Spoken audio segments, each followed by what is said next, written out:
Film ini mungkin bisa bikin lo anxiety. Yuk kita bahas.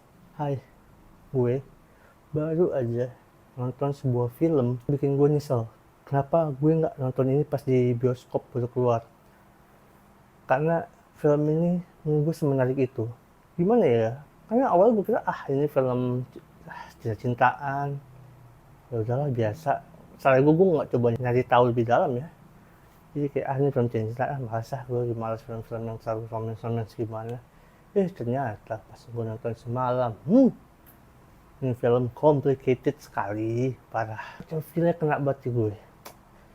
Judul filmnya adalah Sleep Call. Bikin gak nyaman deh, parah.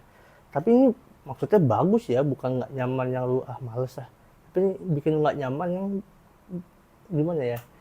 Gak nyaman yang karena pesannya tersampaikan, jadi kayak rasanya gimana gitu. Film ini bercerita tentang seorang cewek yang dia terlilit utang pinjol karena untuk membiayakan ibunya, sampai akhirnya perusahaan pinjolnya itu nge-hire dia menjadi karyawan dengan berbagai macam complicatednya.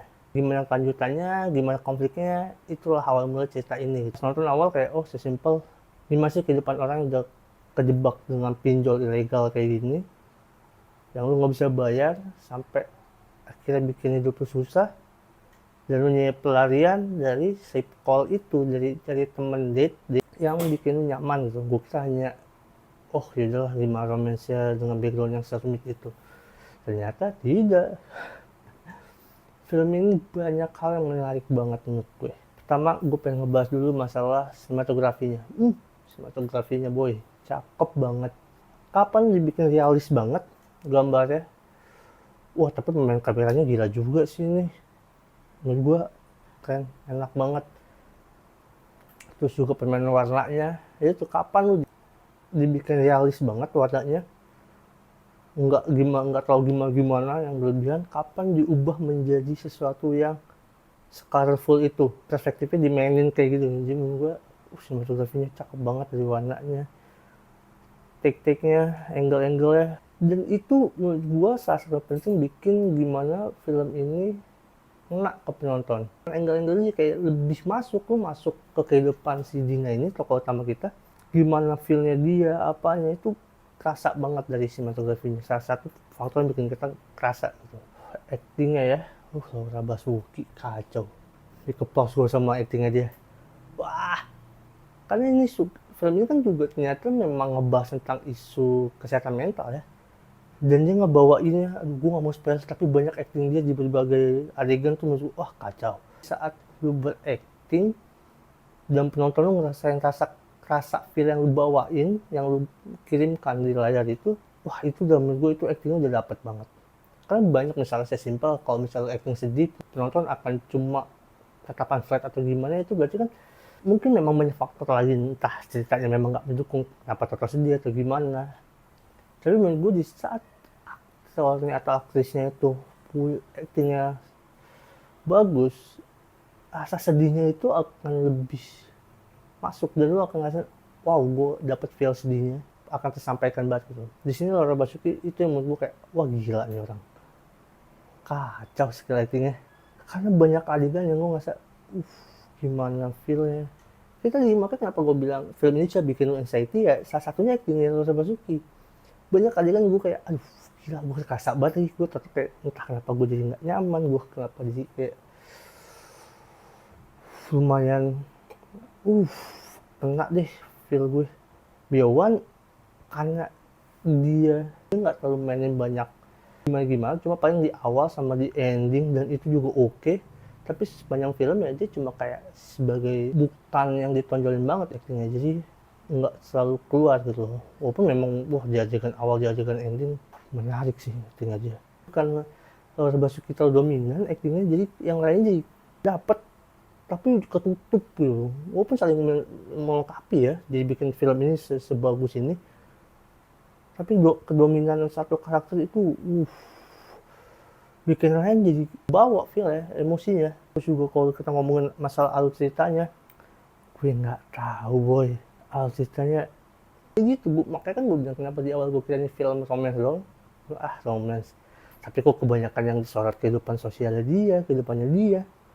kok tato begini, kok begini, apa ini film memang nggak terlalu banyak plot hole, nggak dikasih terlalu banyak, ada twistnya tapi nggak terlalu banyak, jadi memang dibikin berjalan, tapi dibikin bener kita kayak aduh kehidupannya mumet banget, muak banget, dibawanya pelan, ini yang gue suka, pelan tapi nggak kelamaan, pelan step by step, gimana dibuka sampai beberapa adegan kayak ketebak nih bakal gimana, tapi overall itu nggak ngerusak, itu nggak ngerusak pikiran gue, nggak ngerusak gimana esensi filmnya, juga pengembangan karakternya sama kita Dina ini biasa banget boy.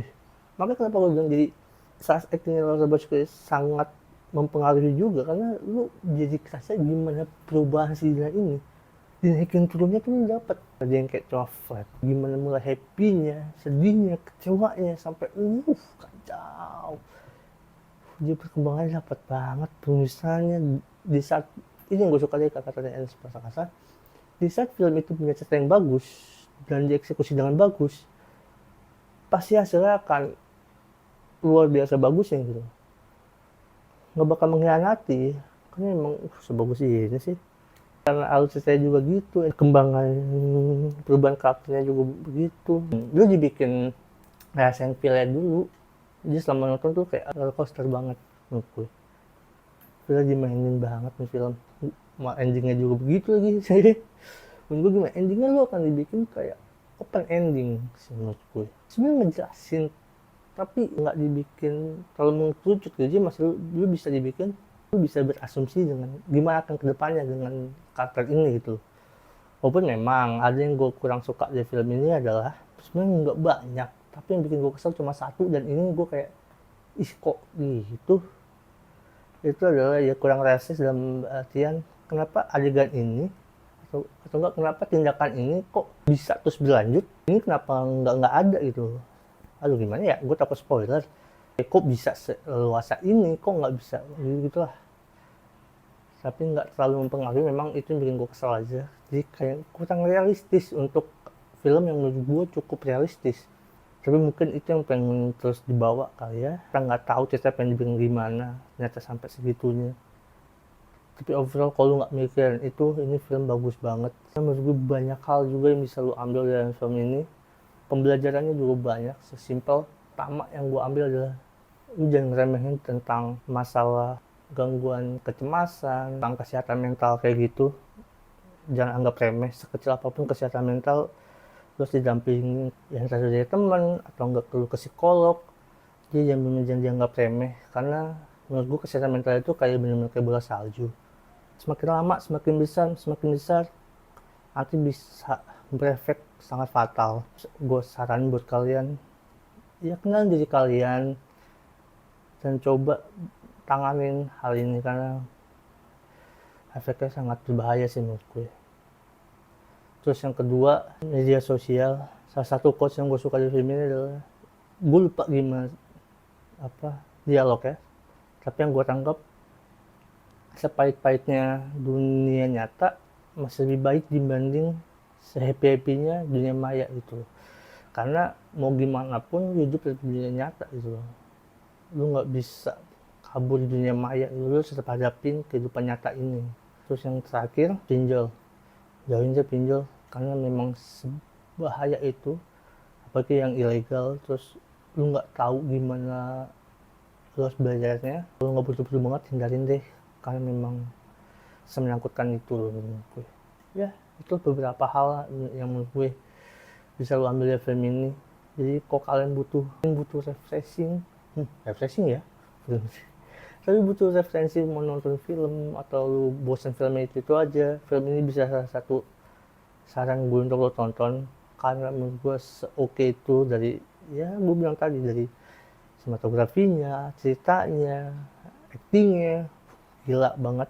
Jadi sayang banget kok nggak nonton ini film, masih ada di Prime kok. Juga mungkin kalau lu punya saran-saran bisa lu terus di komen apa aja yang pengen saran buat gue bahas. Kalian suka dengan video ini bisa kalian like, dan jangan lupa juga untuk subscribe. Jadi coba tonton deh, pasti lu suka.